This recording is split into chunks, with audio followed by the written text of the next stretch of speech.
107.2 Big FM, the future is ours. Halo intelektual muda, balik lagi nih bareng aku di podcast SMM, Suara Mahasiswa Merdeka. Dan kali ini di topik satu ini kita akan ngebahas tentang hal-hal unik sekali nih. Dan aku sudah nyiapin narasumber satu dari Universitas Merdeka Malang, di mana mahasiswa ini bisa merubah limbah menjadi sebuah usaha besar nih, dan sampai sekarang cukup terkenal. Dan langsung aja di sini ada aku selaku host podcast pada kali ini. Dan ada satu narasumber cantik nih dari Fakultas Ilmu Sosial dan Politik. Boleh diperkenalkan dulu kakaknya? Oke, boleh banget. Halo intelektual muda, perkenalkan saya Safina Zeti. Saya dari Fakultas Ilmu Sosial dan Ilmu Politik, Program Studi Ilmu Komunikasi. Oke, sebenarnya kita sama nggak sih kak? Dari fakultasnya fisik juga ya? Semesternya gimana? Sama juga? Sama dong. Oke. Gimana ya? Biasanya tuh awal-awal kakaknya itu kok bisa sih mempunyai niatan kayak ide-ide gitu, kok bisa ada cookies gitu nggak sih? Kok bisa punya kayak limbah bisa diolah gitu loh kak? Gimana itu ceritanya? Ini mungkin langsung cerita aja atau gimana nih? Boleh cerita dulu, Okay. awal-awal spill dulu ya. Oke, spill dulu ya. Boleh. Jadi awal mulanya ini sebenarnya gara-gara tugas sekolah. Nah, tugas sekolah itu kan mungkin karena jurusan aku ini teknik kimia industri.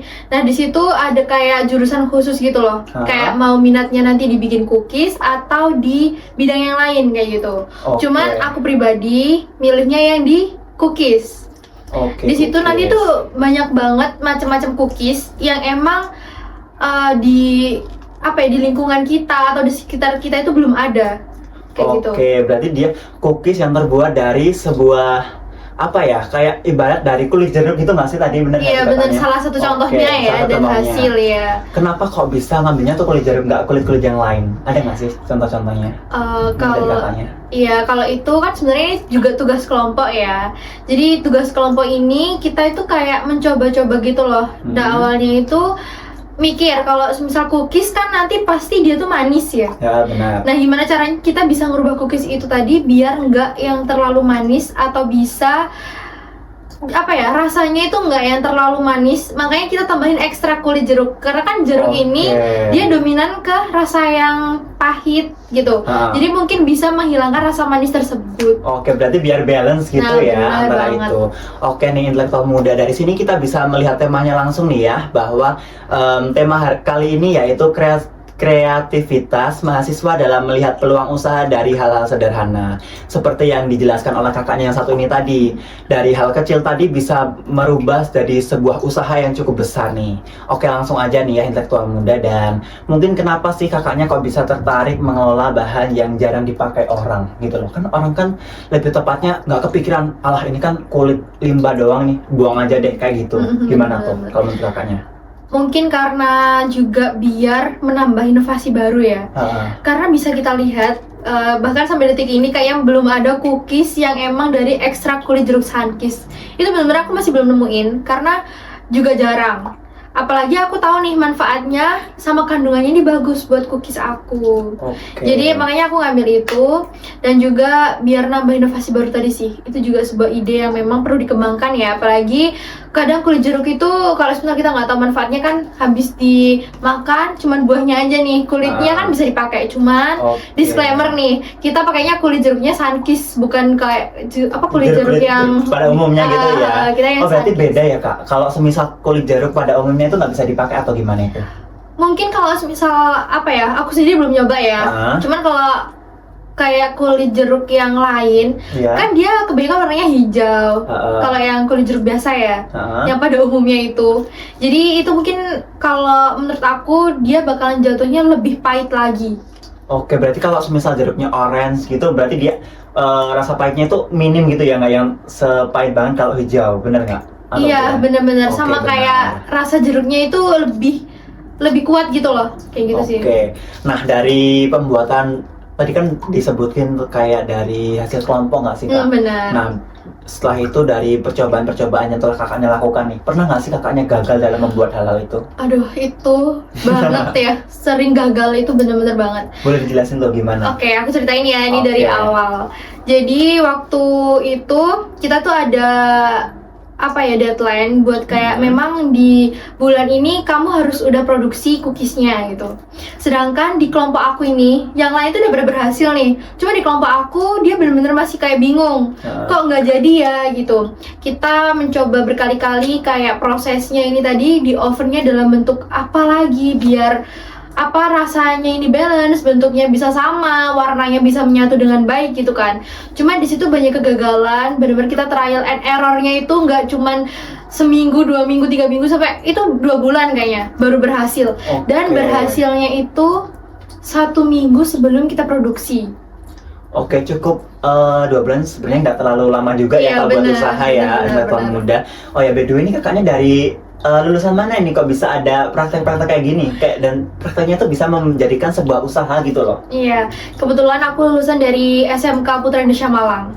Oh, dari Malang juga? Bener, dari Malang. Oke, keren juga ya Malang bisa menghadirkan kayak gini ya. Oh ya nih Kak, kalau melihat dari reaksi-reaksi teman-teman dan keluarga, gimana sih perasaan teman-teman dan reaksi keluarga kakaknya setelah kakaknya tahu punya ide bisnis ini?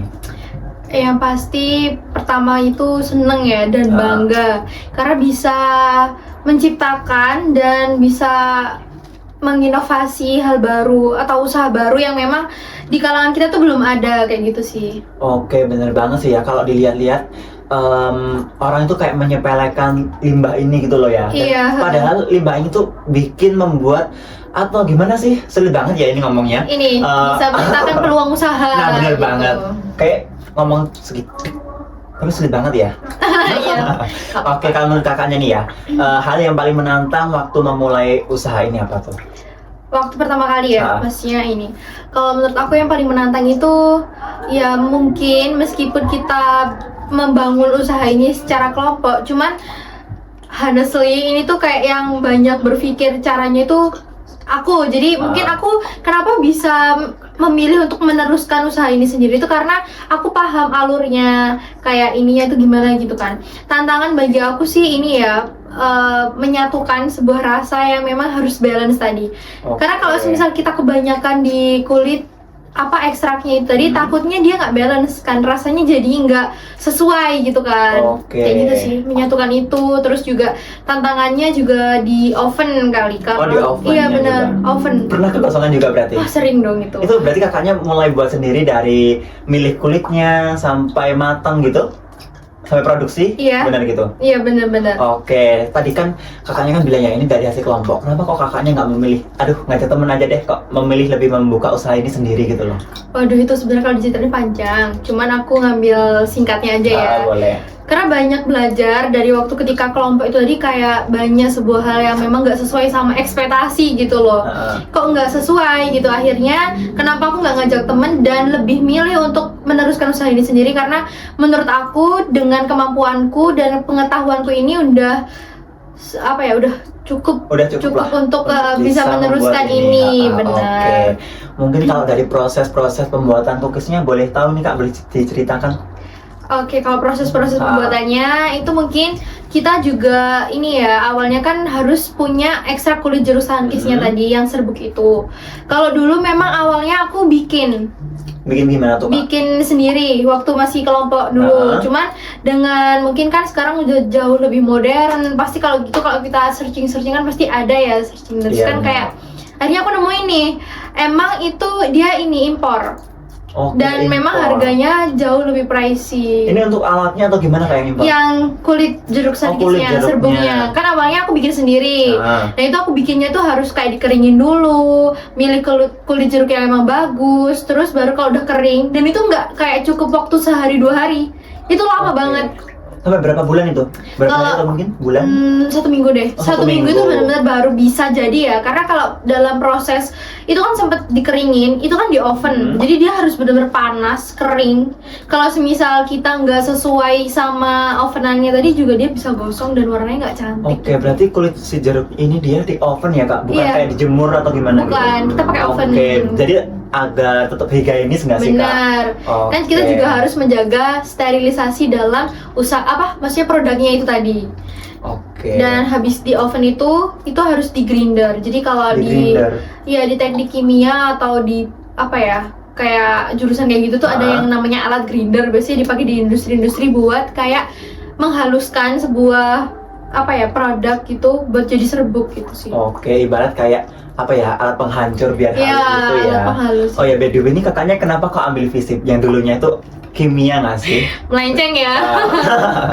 Iya, karena mungkin aku udah capek, jujur ya, capek banget sama teknik kimia dan aku kayak udah sebenarnya udah nyerah gitu kan. Terus kenapa aku milih FISIP? Aku juga memiliki kemampuan di bidang public speaking. Aku tuh orangnya suka yapping. Jadi mungkin dengan di sini aku juga memiliki usaha, terus nanti aku bisa apa ya, lebih mempromosikan usahaku ini jauh lebih mantep gitu. Oke, bener banget. Soalnya bisa dibuktikan dari sekarang mulai terkenal nggak sih kakaknya? Alhamdulillah ya. Usaha-usahanya juga tahu nih ya warga kampus kita. Bener.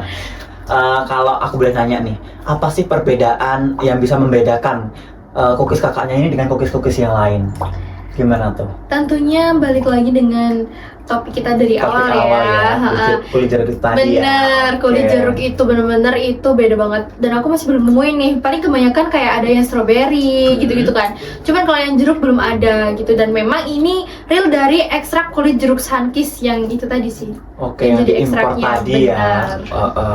Nah, kalau menurut kakaknya juga nih, cara mengenalkan produk ini ke orang-orang lain tuh gimana saat pertama kali? Kan kita kan nggak ada kayak pelajaran yang bisa bikin, cara memperkenalkan sebuah usaha kita tuh gini gitu. Gimana sih kalau bisa kakaknya bisa tahu gitu loh, sekarang bisa sampai sejauh ini gitu? Oke, kalau pertama kali mempromosikan produk ini tuh aku ada ini sih.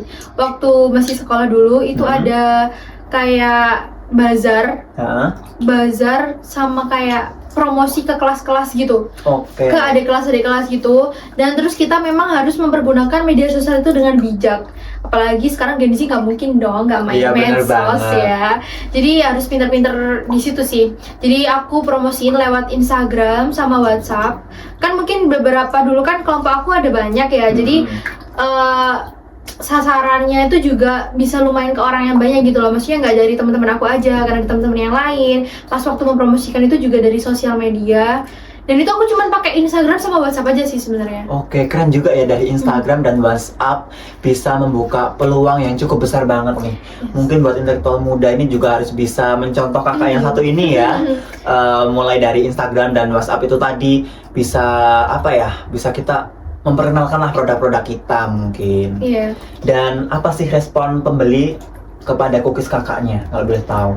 Kalau semisal respon itu pertama kali pasti tanya-tanya ya, kenapa kok bisa kulit jeruk Sunkist ini tuh dijadiin cookies. Itu pasti responnya kayak kaget sambil bertanya-tanya gitu kan. Sampai pada akhirnya banyak yang suka, dan apalagi produk aku ini banyak yang sukanya itu memang yang original ya, rasa orange dan jeruk. Mungkin variannya ada apa aja sih kak? Kalau bisa ada original? Iya, kalau variannya itu ada original, coklat sama tiramisu. Gitu. Dan itu semua memang ada tambahan ekstra kulitnya. Itu semua ada. Jadi memang kan kita sesuai sama namanya, brandnya itu tadi kan dari ekstrak kulit jeruk Sunkist. Jadi semua cookies dan adonan itu dikasih ekstrak kulit jeruk Sunkistnya, dan itu buat menghilangkan rasa yang manisnya terlalu berlebihan itu tadi. Oke, mungkin dari setiap pembicaraan dan topik-topik tadi kita udah ngebahas tentang pembuatan cookiesnya nih ya kak ya. Dan sedangkan kalau melihat posisi dari kakaknya sendiri saat ini masih statusnya mahasiswi ya, boleh nanya nggak sih, sulit nggak sih kak ngebagi waktunya jalanin usaha yang sisi lain harus kuliah juga, gimana tuh?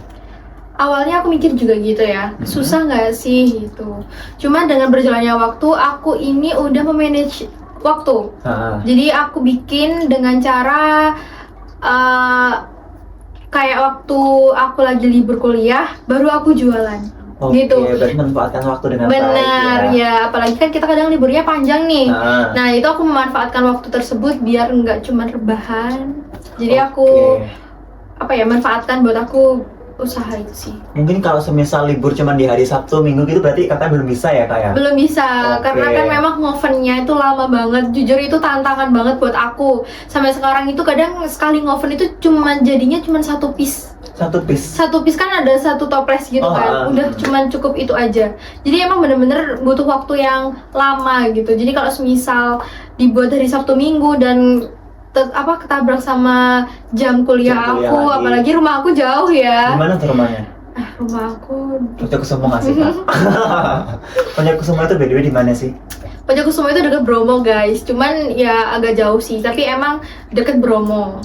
Oke, dari rumahnya aja yang agak gimana ya, deket Bromo aja dia bisa bikin usaha. Nah, intelektual muda kapan nih mau bikin usaha juga nih? Bener. Nah, dari setiap bikin usaha, jalanin kuliah, kakaknya pernah nggak sih ngerasa capek dan udah mau nyerah aja gitu? Sejauh ini sih kalau buat nyerah nggak ada ya, karena menurut aku sebuah hal yang memang kita lakukan dan emang patut diperjuangkan itu buat apa kita harus menyerah kalau semua itu nanti bakalan dapat hasilnya dan enaknya itu kita ini sendiri, nikmatin sendiri. Maksudnya siapa yang nggak mau kita punya brand yang kita buat sendiri gitu loh, maksudnya kita punya merek. Dan alhamdulillahnya sekarang juga usaha aku ini udah legal dan udah tersertifikasi sama Bapak Bupati Malang kayak gitu. Jadi itu benar sebuah hal yang memang harus aku syukuri ya, karena perjuangan aku dari segala cobaan yang memang ada waktu aku masih kelompokan dulu sama teman-teman itu membuahkan hasil kayak gitu. Oke, berarti ini mulai dari kakaknya mendaftarkan sampai ke mana tadi kak? Ke Malang? Bapak Bupati Malang itu kakak sendiri juga. Nah itu juga dari teman. Menurut aku nih guys ya, sebelum kalian melakukan sebuah hal yang memang ini bakalan jangka panjang, itu kalian harus memperluas jaringan pertemanan kalian. Bukan yang kayak banyak temen gitu tuh sebenarnya seru sih, cuman kita memang harus memilih dan memilah ya. Cuman kalau misal kita punya teman banyak, terus saling bisa mintain tolong atau saling bermanfaat, itu sebuah hal yang memang juga harus disyukurin. Jadi benar, itu aku dibantu sama teman aku. Oke, dan kalau selanjutnya nih kak, kalau cara tetap konsisten untuk menjalankan usaha di tengah tugas kuliah kakak yang banyak banget gimana sih? Yang pertama tadi harus memanage waktu dengan baik ya. Kalian harus bisa menyesuaikan antara jadwal kuliah kalian sama usaha yang kalian lakuin atau yang aku lakuin sendiri gitu kan. Itu harus bisa memanage sih, menata itu. Jadi kalau biar jalannya benar, schedule-nya itu biar sesuai. Mungkin dari sini berarti kakaknya udah kelihatan banget ya, kakaknya ini bukan introvert nggak sih? Extrovert ya? Extrovert. Mungkin biasanya kalau extrovert tuh banyak temennya nggak sih kak, atau gimana? Kakaknya juga lebih tepatnya kayak, tapi emang bener sih ya kakaknya bilang itu temen tuh banyak enak, tapi nggak semuanya itu bisa gini gitu loh. Kayak di belakang kita masih bisa gitu lah. Paham lah bisa ya kita. Ya. Oke, kayak gitulah. Mungkin kalau pelajaran paling berharga nih sejak mulai bisnis sampai sekarang apa tuh? Pelajaran ya. Pelajaran itu ini sih, proses kita harus menjalani prosesnya. Gimana tuh prosesnya? Bisa karena ya prosesnya itu nggak mudah ya. Dari awal membangun usaha ini penuh dengan trial and error, dan itu kegagalan yang memang bikin pusing. Terus kan belum lagi kalau di kelompok pasti nggak mungkin itu cuman lurus-lurus aja, pasti nanti ada tengkarnya atau gimana. Itu benar-benar juga menguras energi ya, maksudnya kayak wah gimana ya ini gitu. Kita harus tahu nih problem solvingnya apa kayak gitu kan. Cuman kita tuh harus menikmati prosesnya sih menurut aku, karena nggak semua orang itu bisa tahu prosesnya. Cuman kan orang paling cuma taunya udah tinggal nikmatin gitu kan. Cuman di prosesnya itu sini banyak dibuat pelajaran dan bisa diambil buat kedepannya kita itu menjadi pribadi yang seperti apa. Oke, berarti kita bisa ngambil ya, kita nggak bisa mengharapin warisan orang tua aja. Benar, itu nggak boleh ya guys. Kita harus bisa mulai membuka usaha sendiri, belajar sendiri. Kita harus gimana ya? Apa sih bahasanya? Kita harus berdiri di atas kaki sendiri, benar nggak sih? Benar. Oke, ada lagi kakaknya.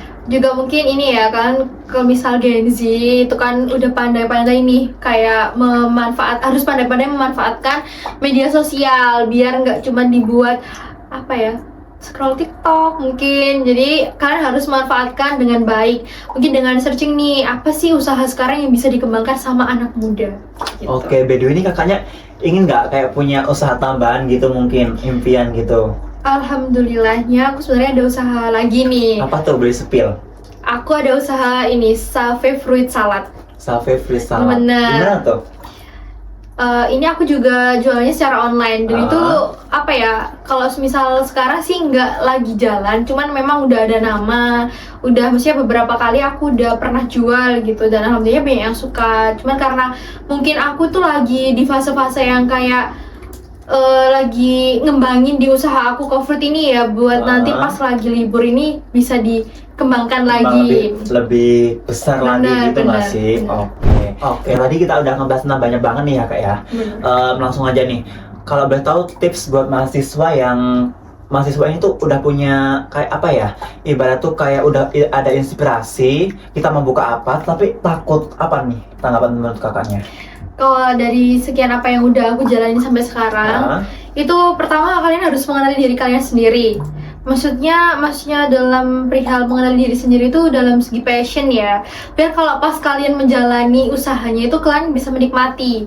Soalnya takutnya kalau misalkan nggak tahu passion kalian di mana, itu kalian udah menyerah di tengah jalan. Terus sama yang aku bahas tadi, yang kedua itu ada jangkauan jaringan pertemanan yang memang harus diperluas gitu. Karena jujur itu sangat mempermudah kita. Ya syukur-syukur ada yang kayak bantu promosiin kayak gitu sih, kan nggak mungkin kita nih bisa mempromosikan sendiri ya, dengan pasti awal-awal tuh juga followers kan nggak banyak gitu. Jadi memang kalian harus banyak berteman ya, nggak harus deket tapi yang bermanfaat bagi kalian. Oke, berarti dari sini fashion katanya suka masak juga ini? Suka apa? Masak, kayak bikin kue gitu? Iya suka sih, bener. Oke, jadi itu nyambung ya, ini iya, nggak bertabrakan seperti yang kakaknya jelasin. Kalau kita nggak ada di fashion itu, kita bisa udah lelah, kita mungkin memulai cuman mungkin sebulan nggak sih, udah bye-bye gitu ya. Iya. Oke, mungkin nih harapan untuk bisnis cookies kakaknya apa nih ke depannya? Harapan aku sih semoga kedepannya bisa lebih banyak dikenal orang dengan varian yang jauh lebih banyak lagi. Benar. Oke, mungkin kakaknya ada inspirasi atau bayang-bayangan mau buka varian apa lagi nih? Kalau itu kayaknya rahasia ya. Rahasia ya? Rahasia. Masih nunggu kalian. dulu ya? Iya benar, kalian harus tetap kalian harus follow dan pantengin IG-nya cookies aku. Ini kok spill dong langsung. Oke. Itu cookie apa tuh IG-nya Fruit Orange. Nanti juga di TikTok ada juga. TikToknya apa tuh? Sama Fruit Orange. Facebook mungkin? Aduh kak enggak. Apa? Twitter? Enggak nih. X juga nggak ada ya? Oke. Dan untuk hal yang paling penting saat membangun bisnis dari nol apa tuh? Jangan gampang jadi orang yang menyerah. Gitu aja sih. Oke. Kalau kita harus selalu punya ide yang selalu dikembangkan biar nggak stuck di posisi yang situ-situ aja. Kita harus berkembang, kita harus jadi ekstrovert itu sebenarnya tergantung ya, kita bisa memanfaatkan itu dengan baik, itu juga baik gitu loh, maksudnya buat kita itu menguntungkan gitu. Nggak jadi ekstrovert jangan cuman salah lah semuanya ya. Iya, harus bisa memanfaatkan. Oke nih. Kalau dilihat-lihat ini udah panjang banget nih ya Kak, kita ngobrol udah jalan ke 20 menit ini kira-kira. Mungkin dari obrolan tadi semoga bisa menginspirasi intelektual muda ya, dan kita bisa mengambil kesimpulan kita sebagai mahasiswa atau Gen Z, kita harus berani mencoba hal-hal baru.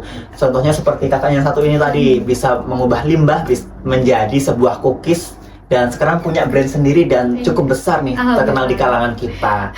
Dan mungkin dari kakaknya ada kesimpulan lain yang bisa ditambahkan atau pesan-kesan untuk intelektual muda? Mungkin pesan-kesan untuk intelektual muda itu tadi, jangan mudah menyerah.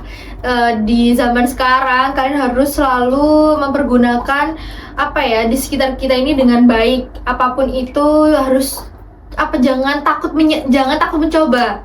Harus selalu kepo buat mencoba hal baru sih. Kata aku itu aja sih. Mungkin kalau kita udah mencoba, berarti nanti kita udah muncul ke mount. Kita akan mencoba terus sampai kita berhasil. Belajar, iya.